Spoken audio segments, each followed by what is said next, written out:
In this video, I'll be taking a look at Dead Cells on the Nintendo Switch. Keep in mind, this is a multi-platform game, so you can get this game on pretty much every current modern piece of hardware, whether we're talking about the PC, the PS4, the Xbox One, or the Nintendo Switch. Keep in mind, if you want the latest updated version of this game, you will have to play on PC. The company behind this game, Motion Twin, did say the latest version of this game will be coming out to console sometime in the near future. The first console that's probably going to get this right out the gate is going to be the Nintendo Switch version of this game.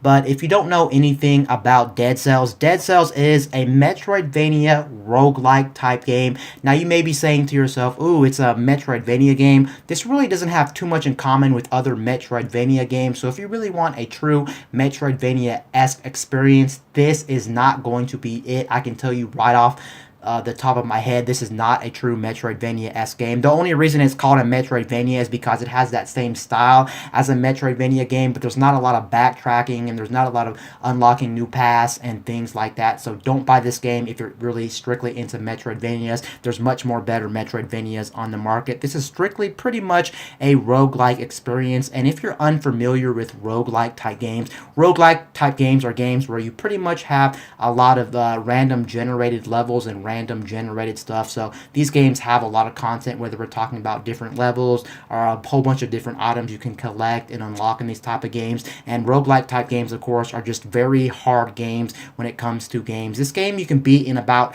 45 minutes to an hour depending on your skill level, but when you first buy this game, there is no way you're going to be beating this game because roguelikes in general are just very hard games. So these games are good for people who like a lot of replayability in their games. If you like replayability in your games, then you're definitely gonna love Dead Cells. I think Dead Cells is a very good game. A lot of you guys may have already heard of Dead Cells because of the whole controversy with the IGN plagiarism deal that happened last year. But anyway, this is Dead Cells on the Nintendo Switch. I do know Dead Cells on the Nintendo Switch is a much more higher indie than some other indies out there on the market. It goes for about $24, and I know $24 for an indie game is kind of up there, but I think the quality of this game really shows, and I don't think you should skip on this game because of the high price. If you like roguelike type games, then you're probably going to like this game. Let's go ahead and jump into a game, and let's show you how this game actually works.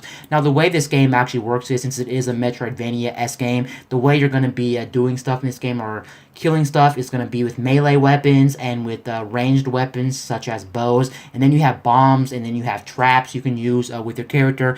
Here is the character right here. You can't customize your character, and you can't choose a new character. That's one thing about this game that's a little bit different from other roguelikes.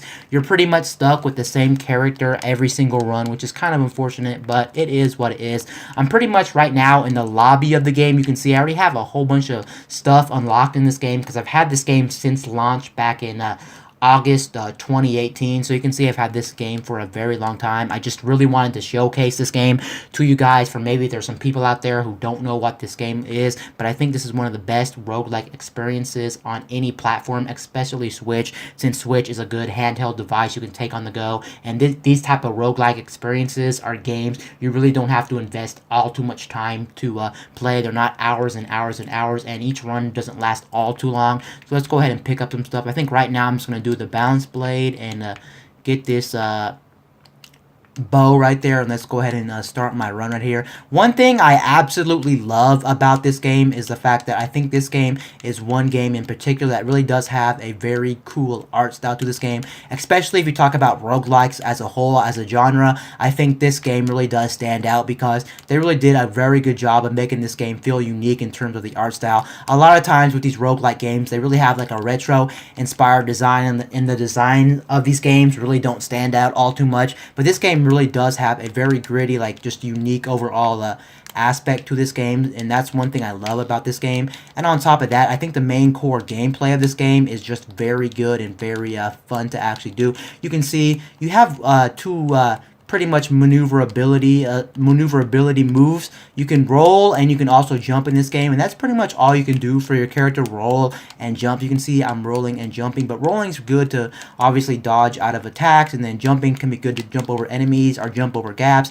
And then on the bottom left, it pretty much shows all your weapons. I have a sword right now, and then I also have a bow and arrow right now. I think this bow freezes the enemy, and then I also have a trap as well on the bottom left. All these different items, or all these different weapons, are going to be tied to different buttons on your controller, and that's something I like about this game. They don't make it too complicated, and on top of that, they don't make you switch weapons, so there won't be any switching weapons. Everything's mapped to one button, which I do like. So if you have to use anything in your kit, you can pretty much just press different buttons. That's nice instead of cycling through different weapons. I came across a scroll right now, and these scrolls pretty much upgrade your weapons at the bottom, and they also upgrade your health. You can see I got brutality, tactics, and survival, and you can see at the bottom left of the screen, you can see, for instance, my melee weapon, my sword, or my whatever it's called. You can see it does have a red box around it. That means that brutality is going to be the scroll you want to use for that, because that'll increase its damage, and on top of that I get 50% more HP. So whichever weapon you probably use the most, that's the one you want to use the scroll on. So I'm probably going to use my melee weapon the most in this run, so I'm definitely going to use my the scroll on my melee weapon right there. Let me just go ahead and start killing these enemies. I like the enemy designs on these, and the cool thing about this is the enemies are kind of different to one another, and on top of that, you really feel like you can learn the different enemy patterns in this game. That's one thing I love about this game. So you really feel like none of the deaths in this game are going to be the game's fault. It's really going to be up to the player, because you just learn different enemies patterns. Every time you die, it's really your own fault for dying the way you died. You just really have to learn the different enemy patterns and the different maneuverabilities of the enemies and things like that. And yeah, you're just pretty much going through these levels. You're going up, down, left, right, just like your typical Metroidvania, and you do unlock different skills throughout the game that unlock certain different levels. Some levels you can't go to right away in your runs because you do need to unlock certain things, so it will take you some time to unlock certain different things in the actual game. Here you can see I did come up to my first shop in the game. I can choose between melee weapons, ranged weapons, sealed weapons, and a random weapon. I'm just going to go ahead and go with a melee weapon and see if I can choose a better melee weapon. You can see I don't really like any of the items at the shop, so I'm just going to go ahead and re-roll the items. You can re-roll, which pretty much gives the shop different items. You can do this a couple of times. A lot of the stuff you do have to unlock in this game. Keep that in mind. So it's going to take you a while to unlock every single thing in the game. Now I'm going to go ahead with the blood sword type 2. I guess I don't have enough money. On the bottom right, you can see I do have 2,245 monies right there, and then on the bottom right I do have a map pretty much showing me where I'm supposed to go in this game. The reason this game is called Dead Cells is because you can see on the bottom right above the money, you can see that there's a thing that says 6. That's pretty much 6 dead cells, and the dead cells in this game are going to be used to buy different things in this game for permanent unlocks, whether you're talking about like melee weapons, ranged weapons, traps, bombs, things like that. So you do get to unlock permanent stuff throughout your runs that you pretty much get to use on every one run, and that's something I do like in this game. Here's the next level of the game. I have Permanade of the Condemned, and the nice thing I love about this game is each run you can go through different paths, so you're not always going through the same paths. I think each stage has like 1 or 2 different paths you can always take to mix up your gameplays or mix up your runs, so you don't get bored of this game and this game doesn't feel a little bit too stale. Now you can see here's the place where you're gonna want to use your dead cells, where you can unlock stuff. You can see I still have a little bit more to unlock in this game. I'm just gonna go ahead and buy that toxic cloud, or use some of my dead cells for the toxic cloud. And then here you can pretty much use it to modify your weapons. You can see some weapons have different like aspects to them. You can see carefully balanced for rapid sequences, launches a grenade for 22 damage, cannot be sold. You can re-roll the modifiers on the different weapons. So I'm going to re-modify the weapon. Now instead of like launching a bomb every time I swing the balanced blade, I do 50% more damage when you're at max HP. So if I'm at max HP, this thing is going to be doing much more damage to this balanced blade here. And I can reforge this as well. 50% 50% more damage when you're at max HP. Let's go ahead and reforge this modifier. You can see shots pierce the first target. Now it'll pierce the first target you go ahead and hit with this bow. So that's a nice little thing right there. And these shots are always going to be in every single run. So that's nice. You can always modify some of this. Let's go ahead and modify this double crossbow, or this trap right here, which is pretty much a turret. 30% damage to a bleeding target. Victims freeze other enemies for 1.8 seconds. That seems like a very good deal. Pause the game. You can see some of the stuff here. I have a balance blade, ice crossbow. I have a turret, which is double crossbow-matic right there. And then something unique to this game is you do have different mutations, which pretty much you can pick to play with your different play style. You pretty much have to pick these through each run, but there's some pretty cool stuff here. You can pretty much read them. A lot of them are self-explanatory, and pretty much depending on what weapon you pick at the beginning, or what weapons you're going to play with, is pretty much going to determine what type of mutations you're going to be playing throughout each individual run. Like for instance, right now I do have the balanced blade, I think, that I'm using right now. So I want to go with the brutality mutation, like for instance, plus 103 damage per second for 15 seconds after killing an enemy. So I'm going to go with that because that's pretty much going to help me out, since I'm strictly going to be using my blade. As you remember, I did upgrade my blade with the scroll that gave me more damage to my blade, so I'm going to be using that. And overall, I can say this game is a very good game. One thing I love about this game, which I haven't found in too many games out there, I must admit, the combat of this game is flat out amazing. That's something that always keeps me coming back to this game. This game has some amazing combat. Honestly, I haven't found I haven't found a game that has such satisfying combat as Dead Cells. Dead Cells really has amazing combat. Now, when it comes to the actual combat in this game, you really can't do any combos. So pretty much you're just mashing the same button over and over, depending on what you're using, whether you're using a melee weapon or whether you're using a ranged weapon. You're really just mashing one button over and over the whole entire game. But the thing is, it just feels super satisfying. If you play Dead Cells, then you know exactly what I'm talking about. This thing, I think, takes you to a room that can pretty much be unlocked if you speedrun the game. I'm not really into speedrunning it, but you do get some bonuses for speedrunning this game. So you do get some speedrunning stuff in this game if you're into speedrunning as well. But yeah, back to the combat. The combat is absolutely amazing in this game. Let me go ahead and show you the trap really quickly, since I haven't thrown out the trap. There's the trap coming out right now, and you can see it pretty much just kills anything in its path, which is pretty nice. So that's my trap right there. I'm just going to go ahead and kill a lot of these different enemies.